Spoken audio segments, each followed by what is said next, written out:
La charla que nos van a dar se titula Sentir con la Iglesia, con San Juan Pablo II, Educatio Servanda, Don y Tarea. Educatio Servanda es la fundación que presiden y que también nos van a contar todo su testimonio.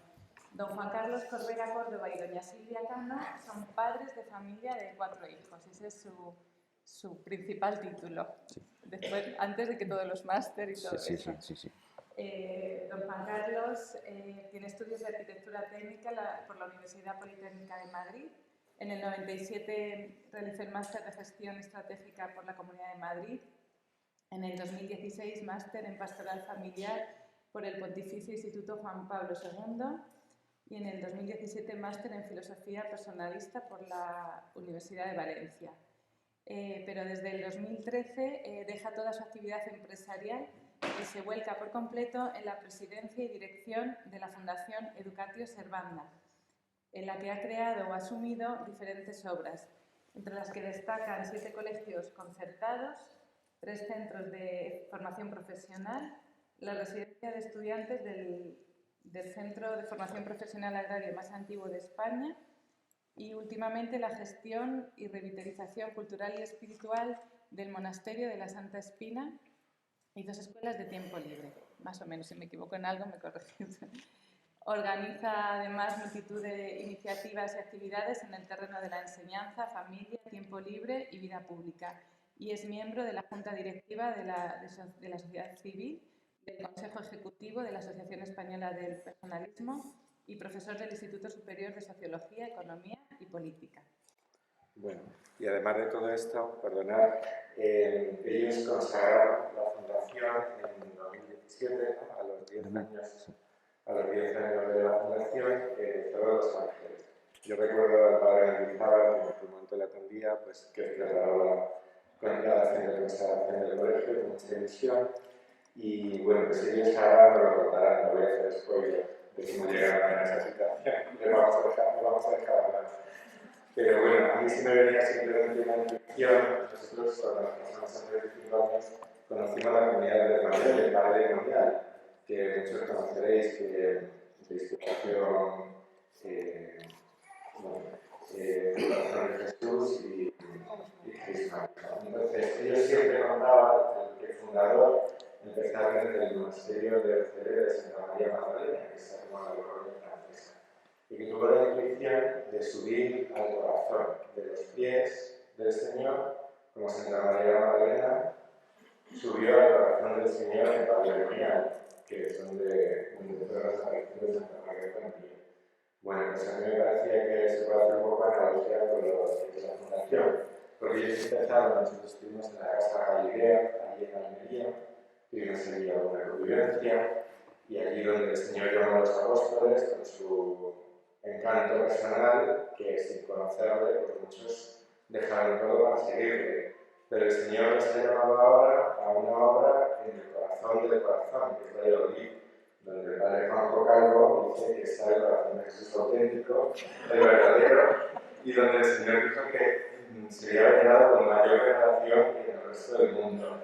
Entonces, yo creo que ellos también, el Señor les llama de ese encuentro inicial en Galilea a remar para adentro, al original, yo no sé qué les dijo el Señor, a profundizar en el conocimiento del Señor. Pues sin más, de verdad, muchísimas gracias. Pues muchas gracias. Sí. Muchas gracias, Fernando, Laura. Bueno, vamos a ver, lo primero que es agradeceros a vosotros, porque siempre que nos llamáis para darnos un testimonio, a nosotros nos sirve también para afirmarlo, ¿no? Con el milagro adicional que ocurre con las familias del Reino de Cristo, que Silvia es con el único movimiento con el que se atreve a subir aquí conmigo y a estar delante. A ella le gusta siempre estar ahí en los bancos, ¿no? Pues con vosotros no sé qué tendréis, pero se anima, ¿no? Se anima. Luego dice, no, yo no hablo, pero veréis cómo me acaba quitando el micro. O sea que... Bueno, entonces esto, pues gracias por invitarnos. Y bueno, como dijimos también, en Toledo nos llamasteis también hace unos meses. Algunas cosas ya habréis oído, los que estuvisteis en Toledo. Y empezamos como allí, ¿no? Antes de encomendarnos, que me recordaba Silvia, al Señor, venimos como testigos, no queremos ser maestros de nada, ¿no? Porque no lo somos, ¿no? El maestro es el que conoce las cosas de una manera racional y las explica, pero el testigo es el que da testimonio de lo que ve en primera persona, ¿no? El testigo del juicio es el que ha estado en la escena en que se esté juzgando. San Juan, que fue testigo en la cruz, pues el que lo vio da testimonio, ¿no? Y su testimonio es verdadero. Y este es únicamente el valor de nuestro testimonio, es contar lo que vivimos, ¿no? De primera mano y en primera persona. Y por eso, antes de hacerlo, pues nos vamos a encomendar al Señor en una oración para pedir al Espíritu Santo que nos ilumine, que nos encomiende y que nos ponga en nuestra boca y en nuestro corazón lo que Él quiera que comuniquemos aquí hoy con vosotros. Espíritu Santo, Espíritu Santo, amor del Padre y del Hijo, inspírame siempre lo que debo pensar, lo que debo decir, cómo debo decirlo, lo que debo callar, cómo debo actuar, lo que debo hacer para gloria de Dios, bien de las almas y mi propia santificación.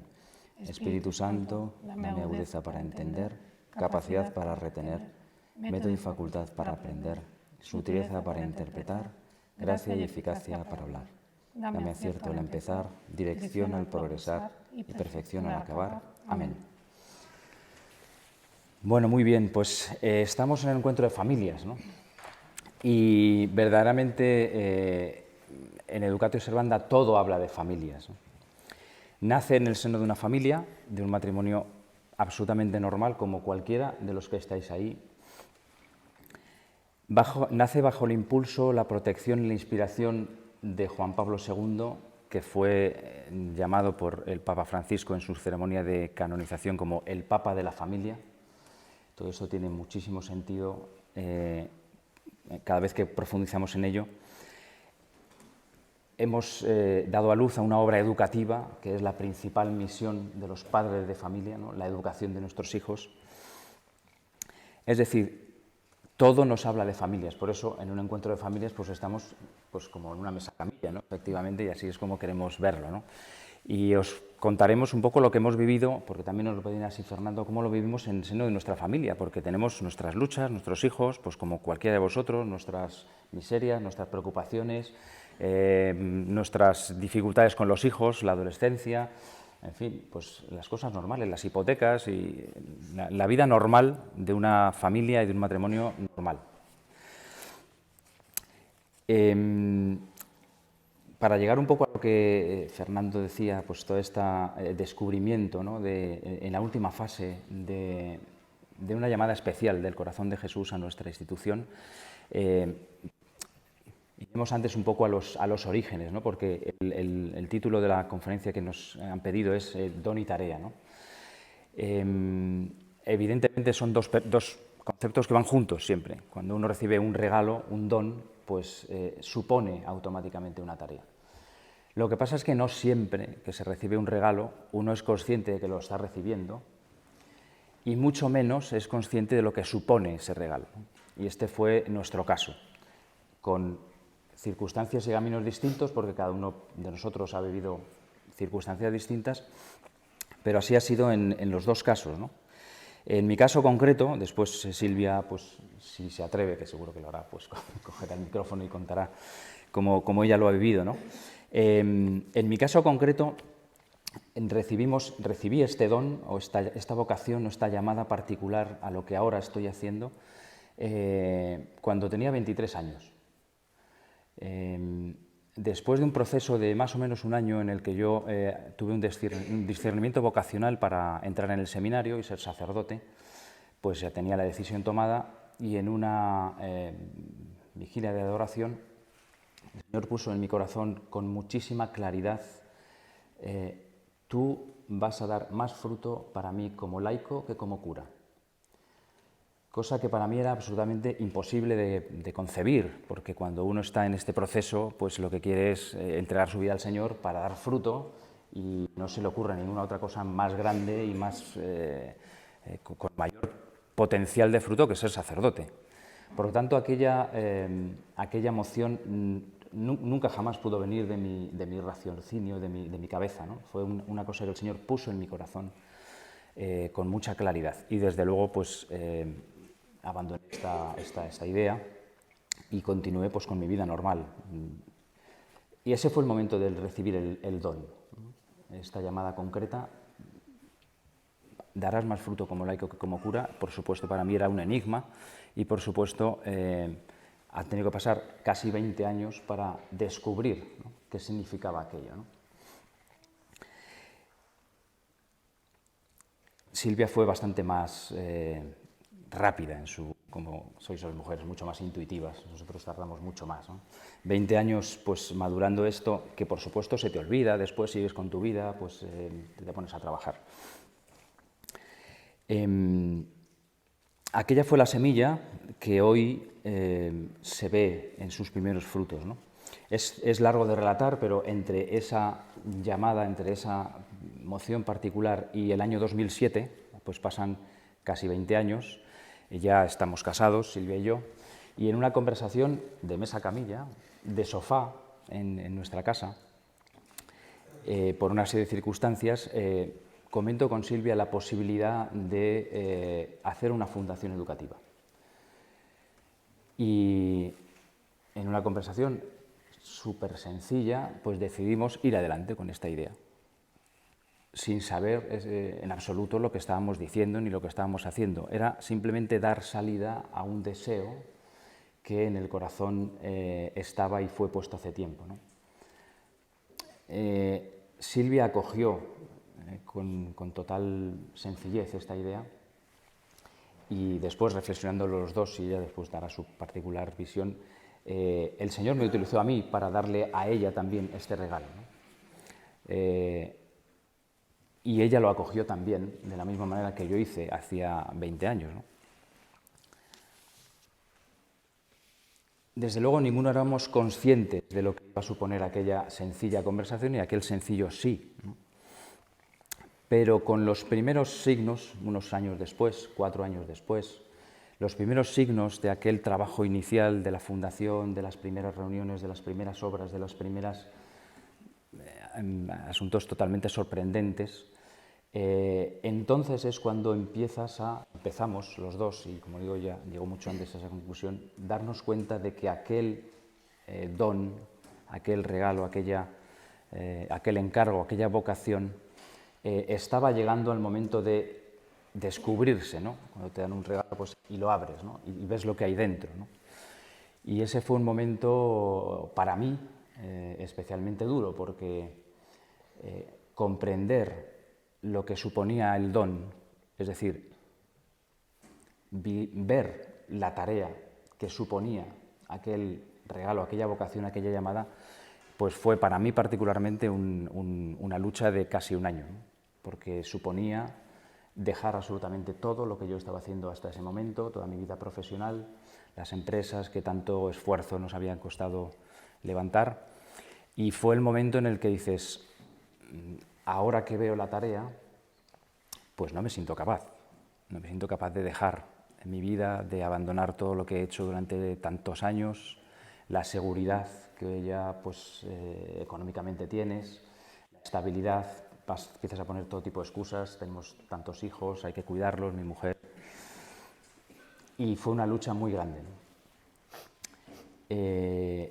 Al final, como estaba en el corazón, pues el Señor pues, te dobla el pulso, ¿no? Con mucha delicadeza, pero con mucha firmeza, ¿no? Y fue en uno de los momentos, yo hacía ya muchos años que una vez al mes me voy de retiro, ¿no? Me escapo, salgo de Madrid, cojo el coche y me retiro a un monasterio. Hace ya muchos años que lo hago y además lo recomiendo hacer, no lo exijo porque no puedo, pero lo recomiendo hacer también a todos mis directores y algunos lo hacen, ¿no? Y entonces en uno de estos retiros de mes, donde yo al Señor fui con la determinación de decirle, mira, no puedo, yo pondré ahí al mejor al frente de esto, pero con esto yo no puedo. Y entonces en ese retiro, pues el Señor cerró el círculo de mi llamada, darás más fruto como laico que como cura. Entonces cuando comprendí que aquella primera llamada, 20 años antes, tenía ahora razón de ser, y él me dijo y me hizo saber, me vas a decir que sí porque ya me dijiste que sí hace 20 años y en aquel momento yo te confirmé para esta misión de hoy. Lo que impresiona cuando uno cae en la cuenta de esto es la fidelidad de la palabra del Señor, ¿no? Dios no se muda, ¿no? Cuando te dice una cosa pueden pasar 20 años, 30 o 50 o 100, pero su palabra es firme, ¿no? Y bueno, yo lo viví así y gracias a esta primera llamada y también a cómo el Señor, y ahora ya te voy a pasar el micrófono, cómo el Señor también contaba con Silvia para esta llamada. 20 años antes, cuando no nos conocíamos, cuando por supuesto no teníamos ningún proyecto en común, Él ya contaba conmigo, pero también con ella. Y contaba con nosotros en nuestro matrimonio, porque esto ha surgido de nuestro matrimonio. Es para nosotros un hijo. Y como todos aquí, o que la mayoría, pues tenéis hijos, muchos hijos espirituales y otros hijos de carne y hueso, os dais cuenta de que los hijos no son nuestros. Son nuestros, en fin, a la ministra hay que decirle que los hijos son nuestros, ¿no? Que hay que recordárselo.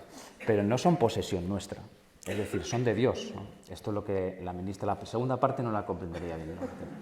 Los hijos son nuestros, pero son de Dios. Al final se nos confían, Dios nos confía a nuestros hijos para que les cuidemos, les ayudemos a crecer y les ayudemos a encontrar su propio camino, ¿no? Vivimos la fundación como un hijo en este sentido y por eso nos podéis comprender todos los que sois padres, ¿no? Cuando nuestros hijos hacen cosas que, bueno, ¿y esto? ¿De dónde sale esto, no? No, esto es de tu abuelo, esto de tu... No lo sabemos, ¿no? Y sin embargo nos sorprenden y te das cuenta que tienen vida propia, ¿no? Y que tienen sus propias decisiones, sus propios caminos y sus propias intuiciones y que el Señor con ellos también va haciendo su propio camino, que no es el que tú precisamente piensas, ¿no? Simplemente lo acoges y lo acompañas, ¿no? Bueno, yo lo viví así en esta primera parte de la charla y Silvia pues os puede contar cómo lo vivió ella, porque como digo, si el Señor no me hubiera puesto a Silvia al lado, Educatio Banda no existiría, por mucho que a mí me hubiera puesto esto en el corazón, porque a la vez que me lo puso a mí, se lo puso a ella, aunque lo conoció más tarde, pero lo abrió antes que yo. Bueno, pues es como lo ha contado.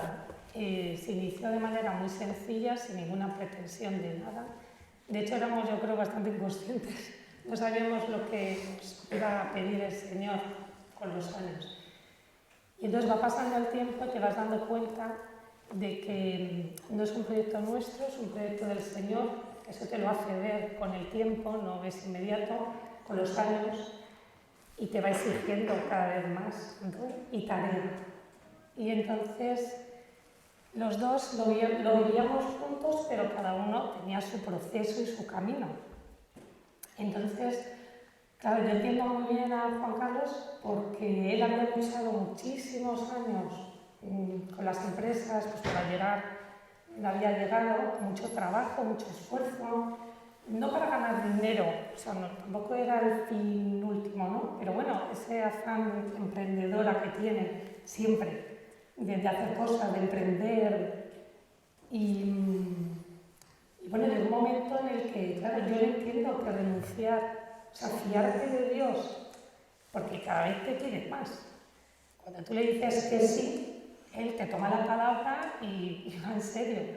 Y llegó un momento en el que la fundación crecía, nos pedía cada vez más y teníamos que discernir si lo que Dios quería era dejarlo todo y decidirnos por el Señor, por la fundación, o seguir adelante con un pie en la empresa, en las empresas y otro pie en la fundación. Claro, Dios no quiere eso, te pide todo. Y bueno, pues es verdad que para mí no se me resultó fácil, la verdad, porque vi tan claro lo que Dios nos pedía, pues que yo no hacía más que animarle. Dios nos pide esto y hay que fiarse. Y ya está, y tenemos que dejarlo todo y si hay que cambiar de casa, pues cambiamos de casa. Si hay que cambiar de coche, pues cambiamos de coche. O sea, Dios nos va diciendo por uno. Tenemos que entregarnos 100%, no a medias.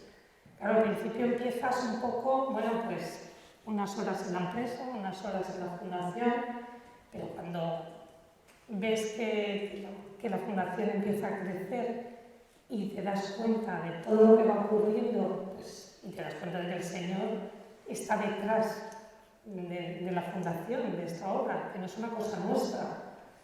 Pues bueno, pues damos el paso, nos fiamos y es que Dios te da el 100 por 1. Y ahora trabajamos para el Señor, que es mejor que trabajar pues solo para ganar dinero o para crear cosas, ¿no? Ahora estamos, o sea, nuestra misión es evangelizadora 100% y ver frutos que estamos ya viendo, que el Señor es tan bueno que nos deja verlos, ver cómo las familias, gente muy alejada del Señor, pues tienen una conversión y se acercan al Señor y lo conocen, pues claro, dices, esto es lo mejor que nos puede pasar, ¿no? Esto es mejor que una empresa. Así que bueno, pues cada uno se ve que lo vivimos de una manera, porque bueno, somos distintos y es verdad que él está en primera línea, yo siempre se lo digo, es que estás en primera línea y es el que te llevas todos los golpes, porque a ver, no es un camino de rosas, no es fácil, y te llevas los primeros golpes siempre tú, pero bueno, yo estoy ahí para curarte. Yo estoy en segunda línea, que es donde me gusta estar, pero estoy siempre acompañándole, por lo menos lo intento. Así que bueno, es un poco misión. Bueno, pues sí, efectivamente.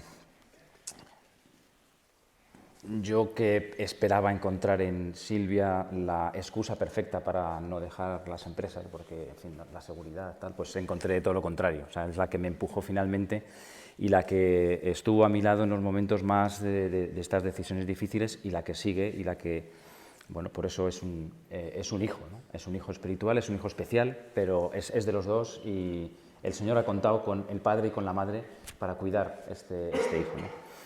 Y bueno, ya para terminar, y si queréis dar tu turno de preguntas o esto que queréis, que nos dijisteis que también dejásemos, contar un poco también el particular regalo adicional que Dios nos hizo con la consagración de la Fundación al Corazón de Jesús, ¿no?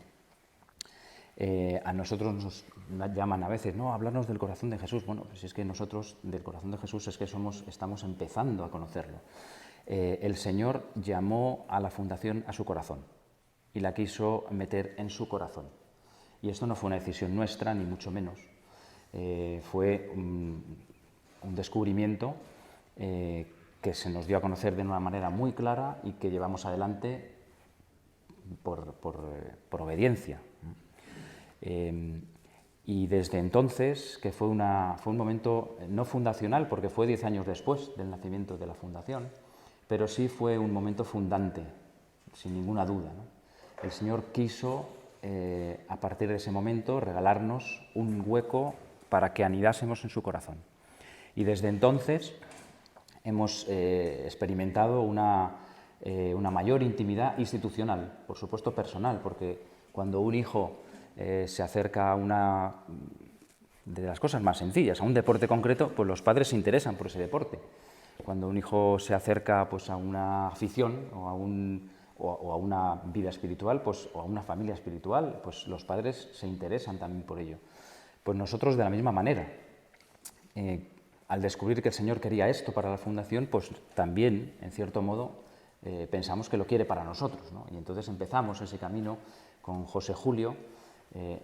Vas atando todas las cosas y te vas por el retrovisor, siempre lo digo, por el retrovisor del coche se ven mucho mejor las cosas del Señor que por la luna delantera, ¿no? El primer capellán que el obispo de Getafe nos encomienda al primer colegio fue José Julio, que como conocéis incluso mucho antes que nosotros, pues es un verdadero apóstol del corazón de Jesús, ¿no? Y es después, cuando entramos en este nuevo conocimiento, pues es quien nos está guiando, acompañando, quien nos llevó a conocer al padre Mendizábal, al que le debemos, pues yo le conocí muy poco, pero le pedí que compusiera, que redactase la oración de consagración de nuestra institución al Corazón de Jesús, que relataba antes Fernando, con mucha gracia, pues me dijo, bueno, yo aquí te echo un borrador y luego tú ya lo arreglas, como... Pero claro, esto es como si Goya le da al principiante un cuadro y le dice, mira, este es mi cuadro, pero tú dale luego aquí 4 brochazos bueno, evidentemente pues, ese es un regalo ya para nosotros para siempre, que además Pablo recogió en uno de sus libros, no me acuerdo el título porque como hace un libro cada 5 minutos es imposible, pero está recogido y la verdad es que con mucha, pues, nos da mucha alegría, ¿no? Y este fue el gran regalo.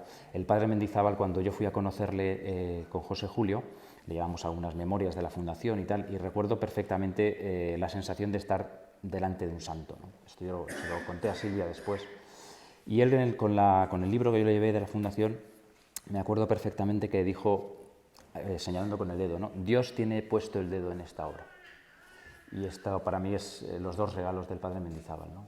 La confirmación de que el Señor está detrás de todo esto y la oración de consagración al corazón de Jesús y todas sus enseñanzas que vamos poco a poco, como niños gateantes, pues conociendo, ¿no? Y tal es así que, como también decía, ya con esto termino, Él nos ha querido meter en su corazón y además también llevarnos a su diócesis, ¿no? Porque aunque hemos nacido en el Cerro de los Ángeles, en la diócesis de Getafe, en la diócesis del Cerro de los Ángeles, pero la gran promesa, la revelación a Bernardo de Hoyos fue en Valladolid, ¿no? Y después de estos años, pues él nos ha querido llevar a Valladolid.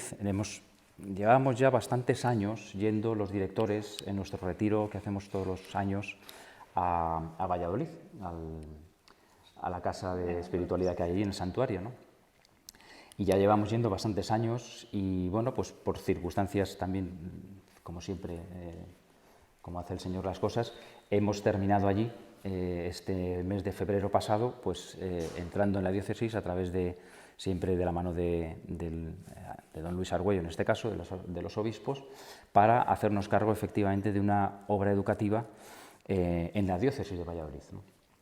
Y sin ninguna duda esto es una clara alusión a esta cercanía que el corazón de Jesús quiere tener con nosotros, ¿no? Nos lleva a su diócesis a trabajar y si Dios quiere el día 15 de octubre pues tendremos allí una presentación institucional de la Fundación con don Luis también como presidir la misa y el 15 de octubre fue una fecha que pusimos por calendario y poco después nos hemos dado cuenta de que es exactamente el mismo día que la Fundación se consagró al corazón de Jesús hace 6 años, ¿no?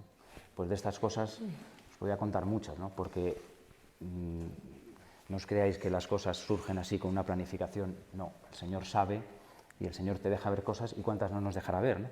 Entonces, bueno, pues esto es un poco nuestro testimonio y nuestro agradecimiento pues, al Señor, al corazón de Jesús que nos ha querido misteriosamente cerca de Él. Y bueno, a vuestra disposición si queréis hacer alguna pregunta, porque también nos dijeron que en esta mesa de camilla un poco amplia, pues que pudiéramos contestar.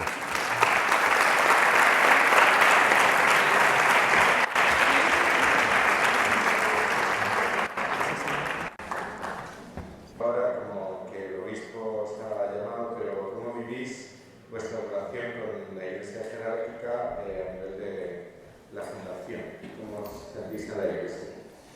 Pues mira, te agradezco mucho la pregunta porque efectivamente es una cuestión para nosotros fundamental. En los orígenes nuestros nacimos al lado, junto a una institución religiosa, pero por circunstancias, pues el Señor a los 2 años nos ubicó, digamos. Y estas son palabras del obispo de Getafe que nos acogió en la diócesis con la primera obra educativa, hoy obispo emérito, don Joaquín María López de Andújar.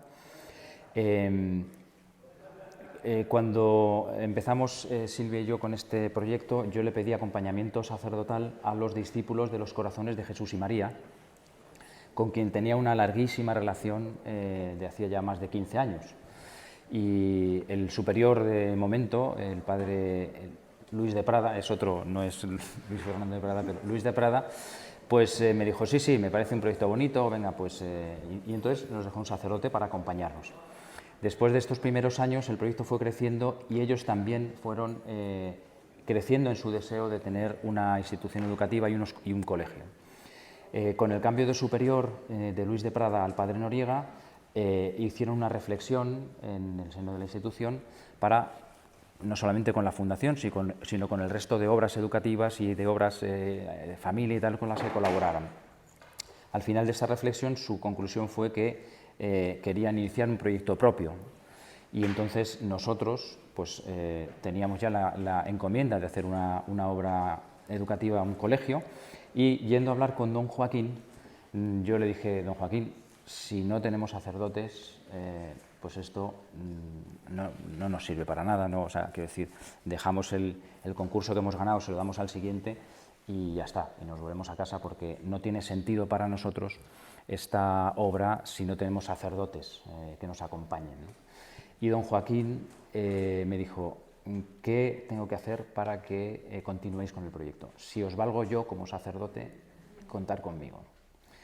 Y esta respuesta, que sin ninguna duda el Señor puso al obispo en su corazón, con esta también vocación particular que les da de saber discernir las cosas del Espíritu, pues con este sí episcopal se ubicó, como él mismo dijo años después, la fundación en el tronco de la Iglesia.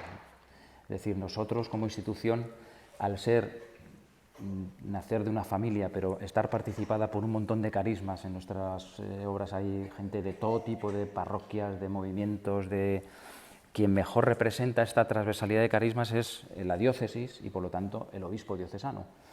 De tal forma que Educatio Servanda solamente trabaja en las diócesis si el obispo diocesano acoge a la fundación y de una manera también institucional, es decir, participa en sus patronatos y de manera orgánica participa y acompaña y, por supuesto, nombra a los capellanes que trabajan en el día a día con los chicos y con los profesores, ¿no? Y fue nuestra manera de reconocer cuál era nuestro sitio en la Iglesia. Entonces, Educatio Servanda es una institución educativa que tiene alma diocesana y que trabaja en las diócesis de la mano de los pastores para procurar la evangelización a través de la enseñanza, ¿no? Y este es nuestro sitio en la Iglesia, en el tronco, como don Joaquín definió, en el tronco de la Iglesia, ¿no?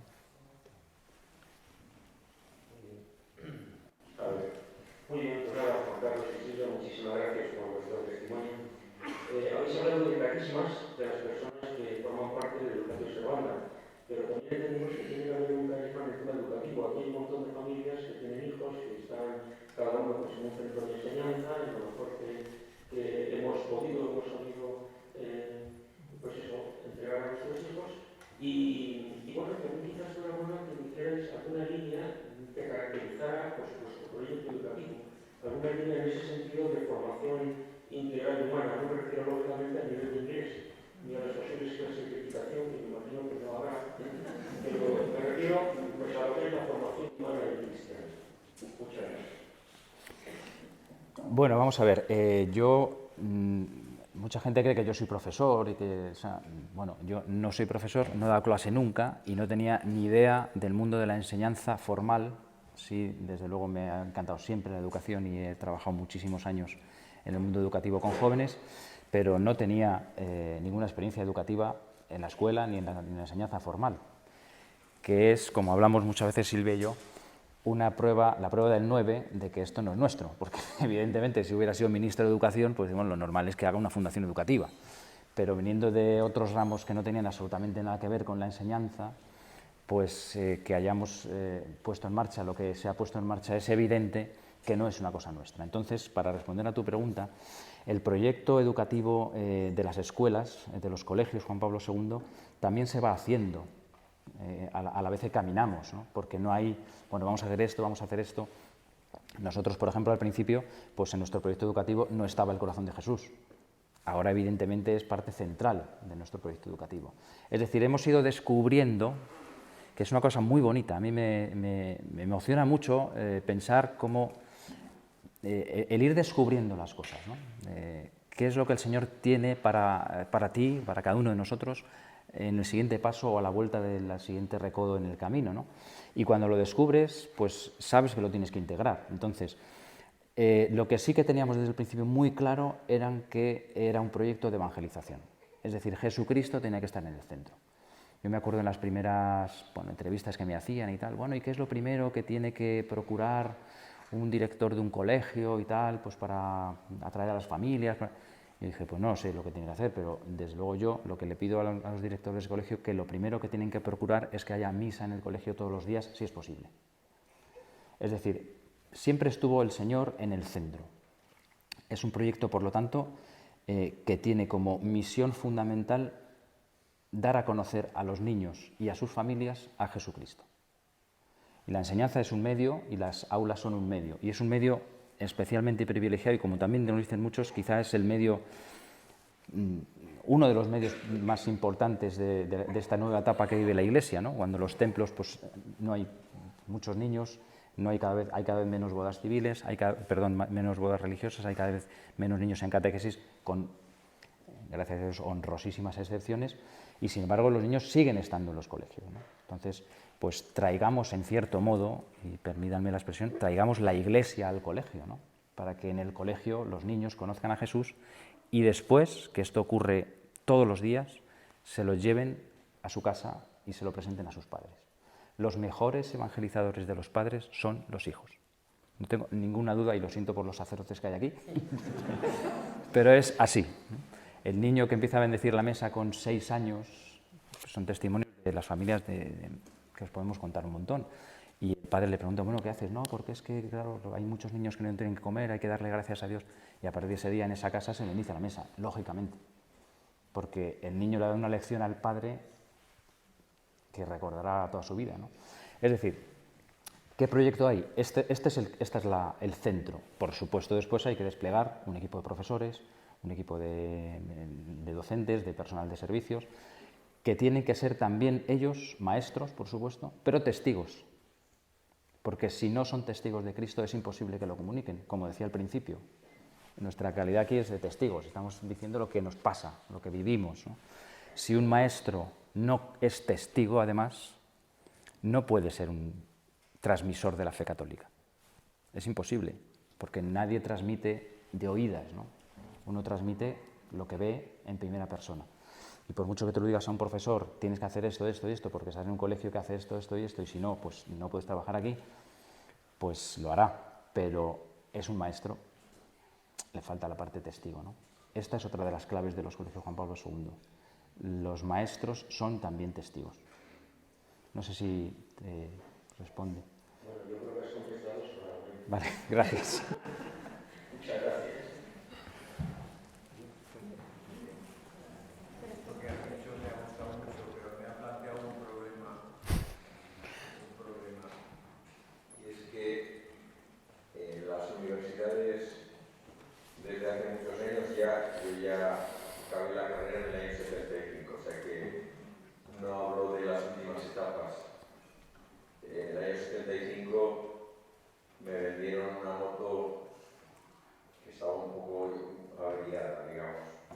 A muchos de mis compañeros les llenaron la cabeza de grillos y podría contar historias, algunas de personajes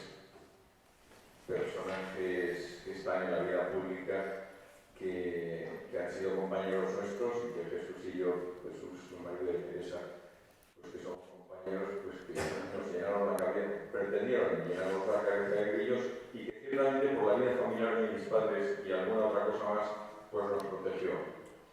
Pero dices que los profesores tienen que ser testigos, es verdad, pero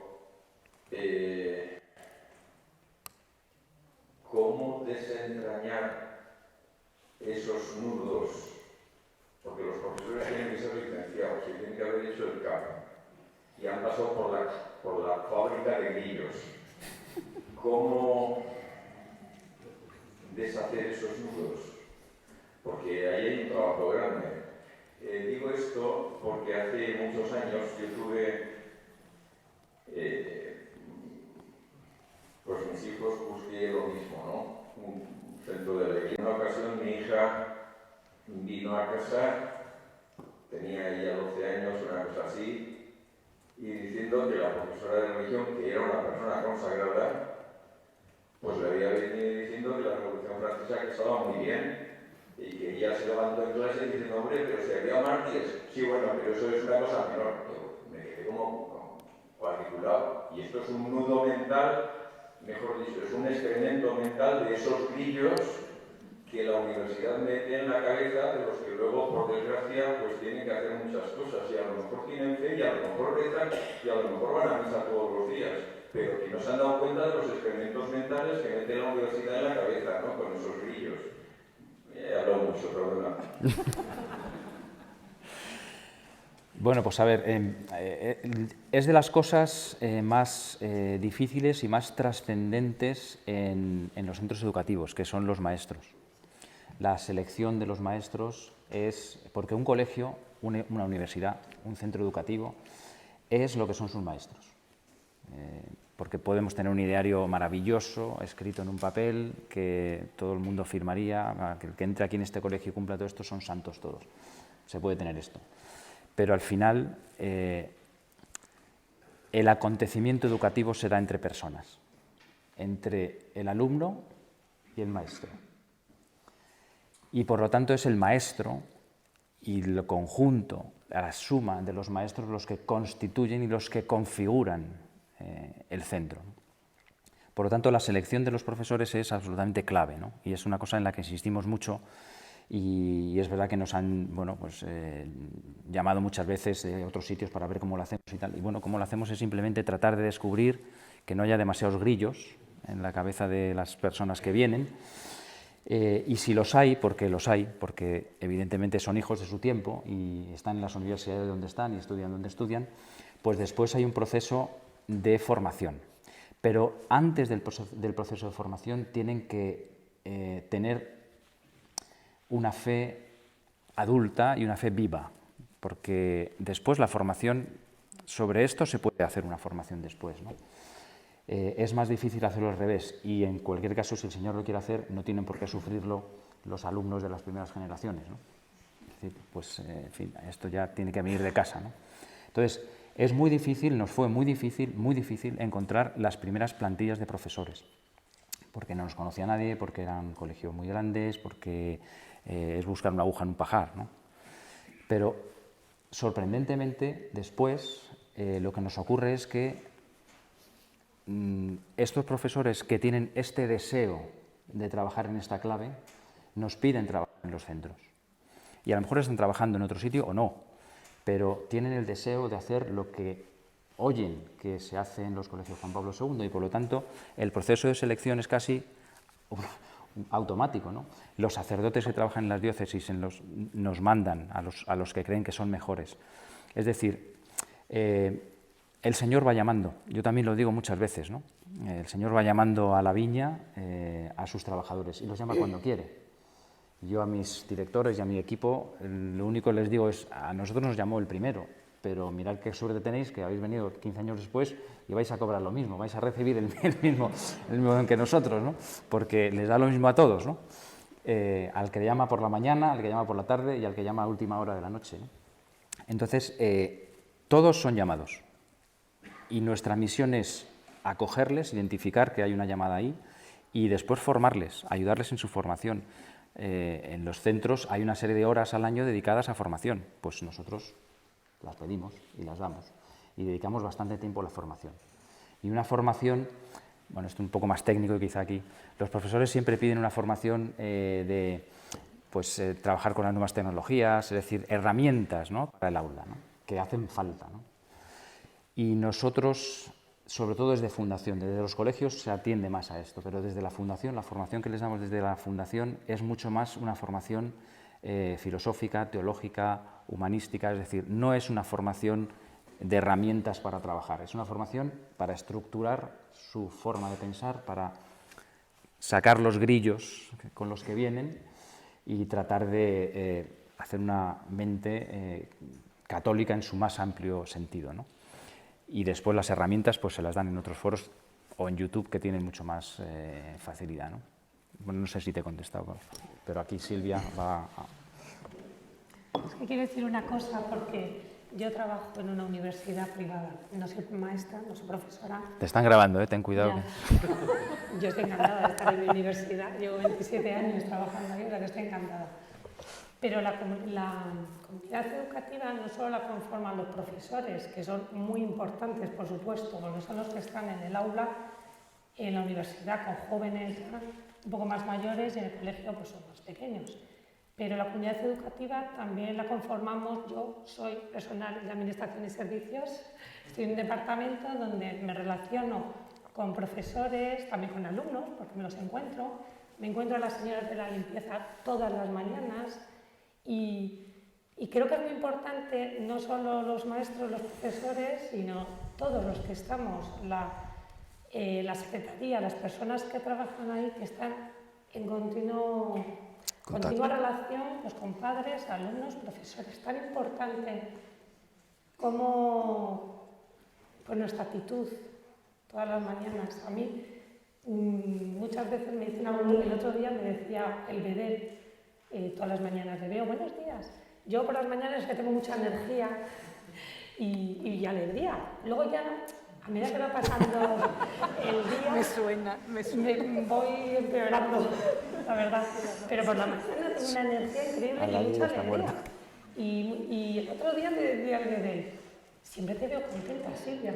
Digo, pues mira, no siempre estoy contenta, hay veces que estoy triste o enfadada, pero procuro dar una sonrisa a todo el que me encuentro. Si me encuentro a un alumno, y no soy mejor que nadie, es algo que intento cada día y bueno, pues por la mañana tengo esa alegría, luego por la tarde no sé, a lo mejor te miro de otra manera.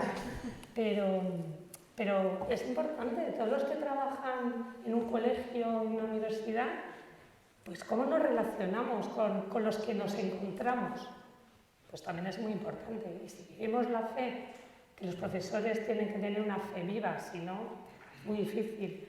Pero si vivimos la fe, de alguna manera lo transmitimos con nuestra alegría y eso la gente lo percibe, porque luego te lo dicen. O sea que... Bueno, quédatelo por si acaso, ¿no? Yo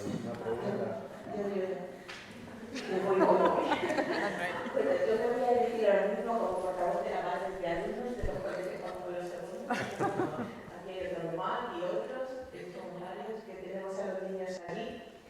Y la verdad es que son un oasis, para nosotros es una ayuda grandísima porque es prolongar lo que intentamos vivir en casa muy pobremente, ver la prolongación en el colegio. Entonces, dos cosas que yo siempre cuento cuando me preguntan, pues nosotros desde Toledo vamos a Parla todos los días con los niños, hacemos 110 kilómetros entre ida y vuelta cada día desde que tenían 2 años. Este es el 6.º año que estamos en el cole. Y yo me acuerdo cuando Francis tenía 3 años, ahora en octubre, a finales de octubre, con la víspera de la fiesta de Todos los Santos, que en todos los coles están por el Halloween y todo, en este cole no se hace nada de Halloween, lógicamente, y se monta en el coche y con media lengua dice, mamá, yo he decidido que quiero ser santo. Digo, hijo, pues yo llevo 35 años de dirección espiritual, no tengo tan claro como tú. Entonces vi que el Señor me estaba ahorrando muchísimo trabajo. Pero es verdad que es una maravilla entrar por la mañana en el cole, por la capilla, y encontrarte a los profesores rezando laudes con su teléfono, y yo dije, me acerco y están rezando laudes, que en nuestro cole son 1.200 alumnos más o menos, y que cada mañana lo primero que se haga en el aula es rezar el ofrecimiento de obras de la postal de oración. O sea, a mí me parece que es como un medio, lo que decía Silvia, de evangelización tremendo y de consuelo al Señor grandísimo.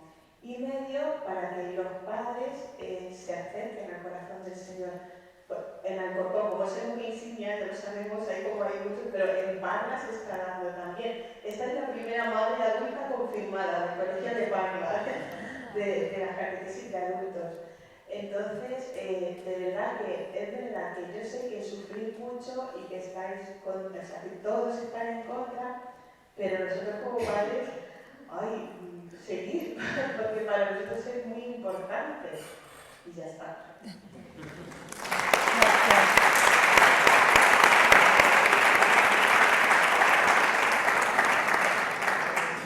Muchas gracias.